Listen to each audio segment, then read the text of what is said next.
So please subscribe to our channel to encourage us. अब मैं आपको बताऊंगा हमारी न्यू स्ट्रेटजी।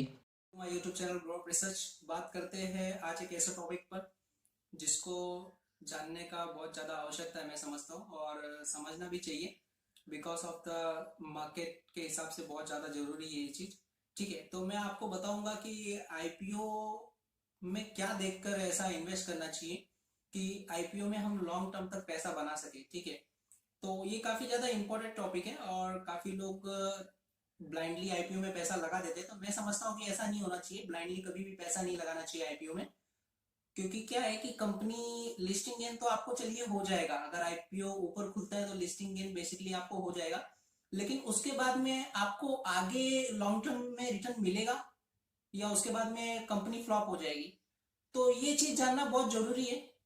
तो इसीलिए आज ये वीडियो बनाने का इंटेंशन ही यही है, क्योंकि क्या है कि आईपीओ में किस तरह से पैसा लगाएं, लॉन्ग टर्म में बेनिफिट्स है कि नहीं है वो देखकर हमेशा पैसा लगाना चाहिए, कंपनी की वैल्यूएशन सही है कि नहीं वो देखकर पैसा लगाना चाहिए। ठीक है, तो उसके बारे में आज एक थोड़ा सा डिस्कशन करेंगे और मैं आपको बहुत ही इंपॉर्टेंट चीज आज बताऊंगा जो कोई भी बताता नहीं है जल्दी। तो प्लीज इस वीडियो को ध्यान से देखें और चैनल पर नए हो तो सब्सक्राइब जरूर कर दें। फ्रेंड्स, आज आपको मैं बता दूंगा कि आईपीओ एनालाइज कैसे करना है। आप खुद एक्सपर्ट बन जाओगे आईपीओ एनालाइज करने में। बहुत ही सिंपली मैं आपको 5 स्टेप बताऊंगा, वो सिर्फ 5 स्टेप फॉलो कीजिए। बड़े बड़े जो एनालिसिस है वो भी इस 5 स्टेप से आईपीओ एनालाइज करते हैं। कुछ नया इंप्लीमेंटेशन आएगा तो उसके लिए आप बेफिक्र रहिए, वो भी मैं आपको बता दूंगा कि नया इंप्लीमेंटेशन आता है तो उस पर क्या अप्लाई करना है। बट अभी के लिए सिर्फ 5 चीजें आप अप्लाई कीजिए और आप खुद जान जाएंगे कि आईपीओ कैसे एनालाइज होता है। बात करते हैं दोस्त पहला स्टेप की। पहला स्टेप दोस्तों क्या है कि पहला स्टेप मार्केट में उनकी प्रोडक्ट जो आ रही है, जिनका आईपीओ आ रहा है, वो फेमस है कि नहीं। बात करते हैं, रिसेंटली अदानी विल्मर का आईपीओ आया था। फॉर्चून का ऑयल हर घर में देखने को मिल जाता है, जिससे पता चलता है कि अदानी का जो विल्मर का जो आईपीओ है कितना फेमस है। ठीक है, यहाँ से आप देख सकते हैं Adani consumer business, Adani Wilmer I 36,000 crore from consumer business in 5 years. काफी बड़ा डिजिट है 36,000 करोड़ इस कंज्यूमर बिजनेस से। फॉर्चून का ऑयल सबसे ज्यादा फेमस है, हर घर में देखने को मिल जाता है। तो डेफिनेटली है कि ये जो आईपीओ आया उससे उनकी जो प्रोडक्ट जो कंटिन्यू बिक रही है, इससे सेल्स बढ़ेगा तो उनका जो प्रॉफिट मार्जिन है वो बढ़ेगा। कंटिन्यू ग्रोथ होगी। अगर प्रॉफिट मार्जिन प्रॉफिट में आ रहा है कंटिन्यू, तो सेल्स बढ़ने के कारण, ठीक है, मार्जिन में भी काफी अच्छी इंक्रीजिंग होगी।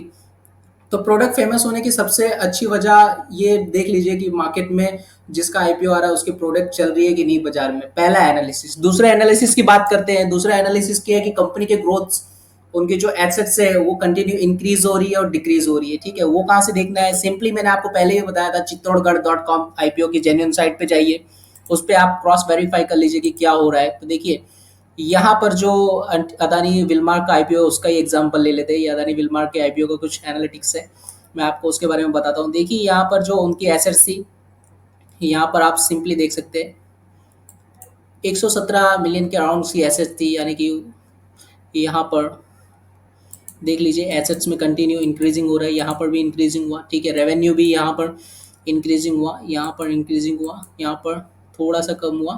ठीक है, तो प्रॉफिटेबल है कि नहीं है, प्रॉफिटेबल की बात तो बाद में आ जाती है, लेकिन एसेट्स कंटिन्यू अगर उन्होंने मेंटेन करके रखी हुई है, कंटिन्यू उसमें ग्रोथ हो रहा है, तो आगे चल के कंपनी का विजन अच्छा है तो उसके बाद में उसमें ग्रोथ डेफिनेटली देखने को मिल जाएगी। अगर अच्छी विजन से कंपनी काम कर रही है और कंटिन्यू उनकी एसेट्स में बढ़ोतरी हो रही है तो पहला एनालिसिस ये हो गया। फिर पैट जो है, प्रॉफिट आफ्टर टैक्स जो है, वो थोड़ा बहुत कंसिस्टेंस होके अगर एक दो क्वार्टर में माइनस हो जाता है, लेकिन दो तीन क्वार्टर में कंटिन्यू डबल या ट्रिपल का जंप देखने मिलता है, तो इससे भी एक बार पता कर सकते हैं कि आईपीओ का जो ग्रोथ है वो आगे चल के इन फ्यूचर हो सकता है। लास्ट 5 ईयर का आप देख सकते हैं इसके लिए। उसके भी डेटा आपको बीएससी में और आईपीओ जो आने वाला है उसकी कंपनी की वेबसाइट्स पे मिल जाते हैं। ठीक है, तो उससे भी आप देख सकते हैं। और दूसरा तीसरी चीज मैं आपको बताता हूँ, ये दो चीजें हो गई। तीसरी चीज मैं आपको बताता हूँ कि जो कंपनी आईपीओ ला रही है उसके कॉम्पिटिटर्स कौन कौन है और कंपनी के जो कॉम्पिटिटर है वो स्ट्रांग है कि नहीं। बात करते हैं अदानी विलमार के जो आईपीओ आया उसी के बारे में। तो उसका फॉर्चून का जो ऑयल है आप देख लीजिए। बाकी ऑयल कंपनियां भी जो है, लेकिन फॉर्चून के मुकाबले में लोग ज्यादा दूसरा ऑयल नहीं खरीदते, तो कॉम्पिटिटर इसके काफी थोड़ा लूजिंग टाइप से मुझे लग रहे हैं, तो इसलिए इतना ज्यादा फर्क नहीं पड़ेगा इसके ऊपर। और मोनोपोली कंपनी होनी चाहिए। मोनोपोली मतलब कैसे हो गया कि जैसे पिडिलाइट है, नो कॉम्पिटिटर। एशियन पेंट है, कॉम्पिटिटर है बर्जर पेंट और बाकी सब कंपनियां, but Asian paint is the largest company in paint sector. तो इस तरह के जो बिगेस्ट जो मोनोपोली वाले बिजनेस है वो ज्यादा चलते हैं। तो तीसरा एनालिसिस ये कि कॉम्पिटिटर स्ट्रांग है कि नहीं, ये देख लीजिए आप। बात करते हैं चौथे एनालिसिस की। चौथा एनालिसिस क्या है? चौथा एनालिसिस ये सबसे बाद में देखना होता है कि जब आईपीओ भरते हैं तो 3 डेज की ड्यूरेशन, 2 डेज की ड्यूरेशन का टाइम होता है। तो पहले दिन कितना भरा, दूसरे दिन कितना भरा, तीसरे दिन कितना भरा। अगर 100 एप्लीकेशन कंपनी ला रही है, या समझ लीजिए 500 करोड़ का आईपीओ लाया, तो 1000 करोड़ का पहले दिन ही हो जाता है, 2 टाइम सब्सक्राइब हो जाता है। 1500 करोड़ हो गया तो 3 टाइम हो गया, ठीक है। 5000 करोड़ हो गया तो 10 टाइम सब्सक्राइब हो गया, यानी अवर सब्सक्रिप्शन आ गई, ठीक है। 500 करोड़ के बदले अगर 5000 करोड़ का सब्सक्रिप्शन हो जाता है तो 10 टाइम ओवर सब्सक्राइब हो गया। और ऐसे टाइम में पहले 2 दिन में ही अगर 20-30 टाइम ओवर सब्सक्राइब हो जाता है तो डेफिनेटली है कि जनता जो है, पब्लिक जो है, उसमें काफी ज्यादा इंटरेस्ट दिखा रही है उनके आईपीओ में, ठीक है। तो आप थर्ड डे ये आईपीओ या सेकेंड डे 20 टाइम 30 टाइम अगर हो जाता है ओवर सब्सक्राइब, तो डेफिनेटली आप भर दीजिए आईपीओ। 100%, 99% टू 100%, 100% तो नहीं बोल सकते बाजार में, लेकिन 90% वो आईपीओ लिस्टिंग गेन भी दे जाएगा और लॉन्ग टर्म में भी प्रॉफिट दे जाएगा। अब बात करते हैं दोस्तों पांचवा एनालिसिस की। पांचवा एनालिसिस क्या है? अब ये देखना होता है यहाँ पर ग्रे मार्केट प्रीमियम। लेकिन हम लोग क्या करते हैं, अरे भैया जीएमपी देख लो ना, ग्रे मार्केट प्रीमियम क्या है देख लो ना, पहले वो देखते हैं, बाद में ये 4 चीजें देखते हैं। तो ऐसा दोस्तों बिल्कुल मत कीजिए, फेल हो जाएंगे। पांचवा एनालिसिस ग्रे मार्केट प्रीमियम आता है, ना कि पहला। अब देखिए ग्रे मार्केट प्रीमियम, मार्केट में जो सौदा हो रहा है, यानी जो इसको लीगली नहीं बोल सकते, लेकिन जो अंदर ही अंदर जो सौदा हो रहा है, तो उसमें देख लीजिए कि जो अंदर ही अंदर बाय सेल हो रहा है उसमें अब इसका प्रीमियम क्या बोल रहा है। तो उस तरह से आप ग्रे मार्केट प्रीमियम जीएमपी लिख के चेक करेंगे, आ जाएगा कोष्ठक सौदा के भाव से क्या वैल्यूएशन हो रही है, कितना प्रीमियम में खुल रहा है, कितना डिस्काउंट में खुल रहा है, वहां से आपको पता चल जाएगा।